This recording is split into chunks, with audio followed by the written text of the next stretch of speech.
नमस्कार, आप सुन रहे हैं रेडियो V1 90.8 FM और आज हमारे साथ एक सामाजिक कार्यकर्ता और सूचना का अधिकार जो कार्य है उसके एक्टिविस्ट श्री हीरा भंडारी हमारे साथ है। सबसे पहले तो भंडारी जी, आपका हमारे स्टूडियो में स्वागत है।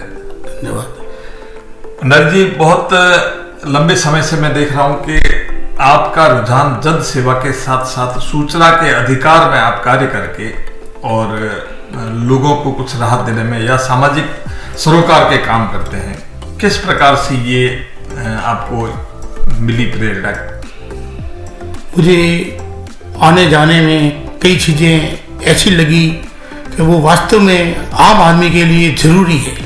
मुझे लगा कि थोड़ा समय आम आदमी के लिए भी दिया जाए, तो मैंने सबसे पहले शुरुआत की रेलवे के मामले में। जो अपने यहाँ रेलवे चालू नहीं थी, मैंने ब्रॉड गेज का मुद्दा उठाया, ब्रॉड गेज करवाई, उसके बाद ट्रेनों को चालू करवाया और अभी भी अनेक यात्री गाड़ी दक्षिणी भारत के लिए या दिल्ली हरिद्वार के लिए मैं प्रयासरत हूँ। अब मुझे आगे पानी की अपने ज़िले को सबसे बड़ी समस्या है। अगर जालोर ज़िले के अंदर नहरों का विकास हो जाता है तो अपनी भूमि इतनी उपजाऊ है, या जो भी अपन बोएंगे किसान उसमें हर संभव सफल रहेगा और किसान का पेट आराम से पाला जाएगा। अगर पानी आ जाता है अपने यहाँ नहरों के द्वारा, क्योंकि अपनी भूमि बिल्कुल साफ पानी बिल्कुल नहीं है, जमीन के अंदर खारा पानी है। अगर पानी नहरों से आ जाता है तो अपना जालोर जिला बहुत एक खुशहाल हो जाएगा। पानी के लिए और जैसा कि आपने बताया रेल के लिए आपने बहुत से कार्य किए, तो ये जो सूचना के अधिकार में भी आपने कुछ काम किए, किस प्रकार से आम जनता को क्या कहना चाहेंगे कि जिससे वो अपना जीवन सरल कर सके, और सूचना का अधिकार क्या है? सूचना के अधिकार के अंदर जो एक्चुअली इसमें क्या है सर, कि कई काम ऐसे होते हैं जो आम जनता को पता नहीं पड़ते। आम जनता को पता करने के लिए सरकार ने सूचना का अधिकार नियम लाया। उसके अंदर कई काम सही भी होते हैं, कई काम कर्मचारी गलत भी करते हैं। तो सूचना के अधिकार में जब अपने सूचना प्राप्त कर रहे हैं तो उसमें अपन को सारा पता पड़ जाता है कि कौन सा सही हुआ, कौन सा गलत हुआ, या नियम कौन कौन से हैं। नियमावली की भी किसी को जानकारी होती नहीं, आम आदमी अपने कामों में बिजी रहता है। तब मैंने सूचना के अधिकार के अंदर कई काम किए तो पता पड़ा कि ये काम गलत है, उन कामों को मैंने ठीक करवाने का प्रयास किया। कई काम सही है जिससे आम लोगों को मैंने जानकारी दी। इस तरह से सूचना के अधिकार के अंदर मुझको सूचना मिल रही है। क्या क्या कार्य कर पाए आप, किस तरह से आपने कार्य किया और उसमें क्या आपको क्या समस्या आई, किस तरह से आपको लोगों ने क्या किस तरह से लिया? आपको अच्छा कहा या बुरा कहा, या सरकारी कर्मचारी जहां गए आप, जहां जिससे आपने मांगी कोई सूचनाएं, तो उसकी क्या प्रतिक्रिया आम जनता में और सरकारी कर्मचारियों में क्या रही? सूचना के अधिकार के अंदर बड़ा भारी ये तकलीफ का काम है।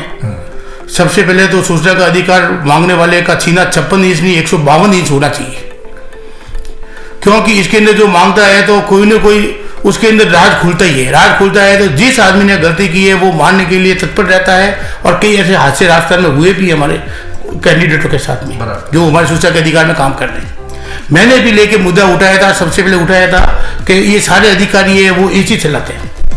नियमानुसार जालोर जिले के अंदर 2 या 3 व्यक्ति ही इसका एसी चलाने के पात्र हैं, बाकी एक भी अधिकारी एसी चलाने का पात्र नहीं है। इसके अंदर एसी वही चला सकता है जो उसके कैबिनेट में आता है।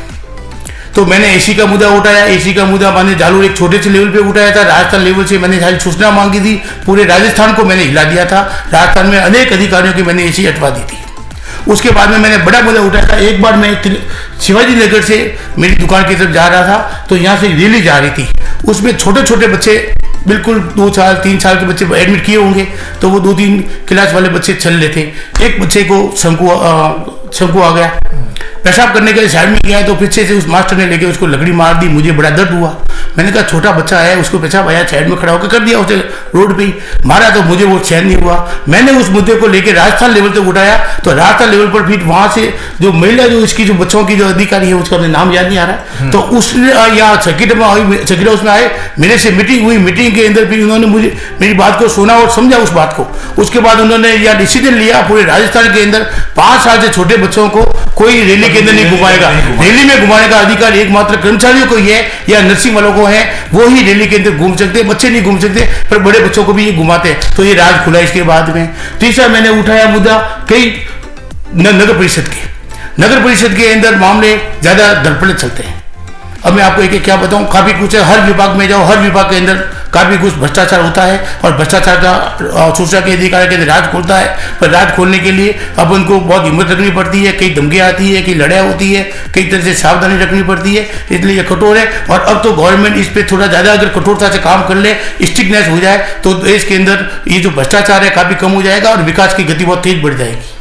नहीं तो जैसे आपने अलग अलग विभागों में लिए, तो इसका ही जनता में आपके प्रति क्या प्रतिक्रिया रही? जैसे कि वो कुमार विश्वास की एक लाइन है कि कोई दीवाना कहता है, कोई पागल समझता है, मगर धरती की बेचैनी को तो बस सूरज समझता है। तो आपने तो अपना एक मिशन लेकर के, एक अपना उद्देश्य लेकर के ये काम शुरू किया, किस तरह से लिया जनता ने इसको? जनता ने बड़ा ही बखूबी से ये इसको बहुत अच्छा समझा। जिसको पीड़ा हुई है वही मेरे से विपक्ष में सलाह है। बाकी जनता ने इतना अच्छा चला कि एक आम जनता के लिए, आम नागरिक के लिए इतना बड़ा बेड़ा ये एक व्यक्ति उठा रहा और एक व्यक्ति ने इतनी ताकत लगाकर काम किया है। और मैंने अनेक राज खोले, जैसे लोकतंत्र सेनानी के अंदर लाखों रुपए, राजस्थान सरकार लाखों रुपए लोकतंत्र सेनानियों को पेंशन दे रही थी, जिसमें उनको पेंशन का कोई तरह का किसी अधिकार नहीं। मैंने इस मुद्दे को उठाया तो इस सरकार ने लोकतंत्र सेनानियों की सबकी पेंशन पूरे राजस्थान के अंदर बंद कर दी, जिससे करोड़ों रुपए का राज्य सरकार को फायदा हुआ। मेरा उसमें कोई लेना देना नहीं। लोकतंत्र सेनानी राजनीतिक मुद्दे वो है, राजनीति वाले तो करते रहते हैं, लेकिन अपन तो सामाजिक बात करें, जैसे सामाजिक सरोकार की, जैसे आपने कहा नगर परिषद है, भ्रष्टाचार व्याप्त है, तो आप आम लोगों को, आम आदमी को क्या संदेश देना चाहेंगे कि भाई किस तरह से वो ये कार्य करे और उसमें डरे नहीं? क्या आप डरे कभी? आपको कोई ऐसी घटना का सामना करना पड़ा? अनेक घटनाओं का सामना करना पड़ा। जैसे क्या? कई धमकियां आई, कई बार मानने के लिए आए, अच्छा, ठीक है, पर सबसे मैं निपटता गया, ठीक है। जैसे मैंने पुलिस का महकमा उठाया तो पुलिस के अंदर भी मेरा हुआ तो एसी का मामले में। उसके बाद में नगर परिषद का उप सभापति का उठाया मुद्दा, जब उप सभापति को जो रूम दिया गया था वो बिल्कुल गलत दिया गया था, जिस रूम को मैंने खाली करवाया। उप सभापति जिस तरह से काम कर रही थी, गलत दबाव देकर काम करा रही थी, मैंने उनको काम को रोका। अनेक तरह के काम है, अब हर काम क्या मैं बताऊं। तो अलग अलग सामाजिक मुद्दे आप सुन रहे हैं रेडियो V1 90.8 FM, और आज हमारे साथ श्री हीरा भंडारी है। तो जाते जाते हीरा भंडारी जी, मैं तो केवल ये बात जानना चाहूंगा कि आम आदमी यदि इस तरह का कोई सूचना के अधिकार में कुछ बात लेना चाहे तो किस तरह से करे और क्या कार्रवाई की जा सकती है? इसमें कुछ भी छोटा सा काम है, एक सिर्फ फॉर्म है और 10 रुपए का पोस्ट ऑर्डर लगता है। उसमें अपना नाम, पूरा अधिकारी, सूचना के अधिकारी का जो उसे विभाग से संबंधित है उसका नाम, और जो अपने मुद्दे लेने हैं डॉक्यूमेंट की प्रतियां मिलेगी। आप उनको कोई पूछ नहीं सकते, जो विभाग में कागज है उन कागजों को कॉपियां लेकर उसके अंदर से अपना पूरा सामान देकर रस निकालें और उस पर अपन लड़े और अब हर काम में सफलता मिलेगी, ये निश्चित है।